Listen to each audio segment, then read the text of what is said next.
Alright, so this week we are talking about trauma in the classroom and different experiences we've witnessed and how they were dealt with. I'm at a very low income school and I'm student teaching 5th grade, so we kind of see quite a bit. There's a lot of behaviors that happen throughout the day.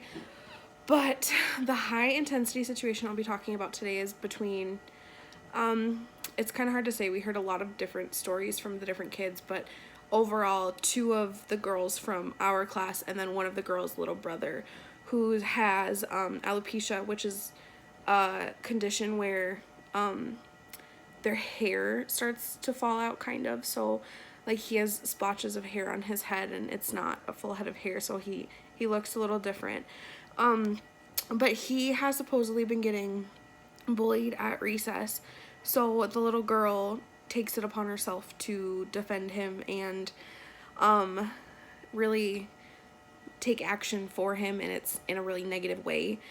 But my teacher, so there was another issue the other day, and the 2 girls were standing by the fence bawling hysterically, and we couldn't figure out why. There was a whole group of 5th graders that were standing in a giant group. There's probably like 25 of them, but they were standing there, so we walked over to try to figure out what happened, and everyone dispersed, and the 2 girls walked over to the fence and were crying. So while I was dealing with some of the other behaviors that was happening, my teacher was talking to the 2 girls. So I didn't hear it until later on, but she did tell me exactly what happened and the steps that were taken. So the girls were hysterical because her brother supposedly goes home and says that he's wanting to kill himself, and he doesn't want to live anymore because these kids are mean to him and he doesn't like school. And she was crying because of that. And then the other girl was crying because her dad used to say that he wanted to kill himself and he wasn't worth anything. And we think that he went to treatment from it, from what we're understanding from what she said, but she had a really, really hard time knowing that this kid was saying this, especially since he was so close to her. But my teacher just kept telling them, like, she was trying to get him calmed down so he could go inside and stop crying. And so when they wouldn't stop, like, she kept trying to say, you're not in trouble, I just need you to calm down, tell me exactly what happened, what we can do to help you stop crying and get back to the school day so we can get in the classroom and learn again.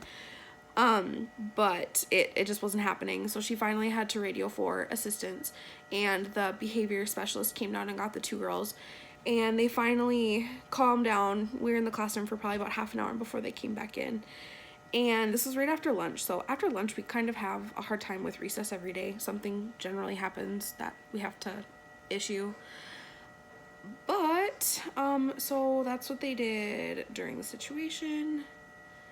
And yeah, so I got to hear about it after, which was really beneficial because I wouldn't have known what to do. It was a very intense situation.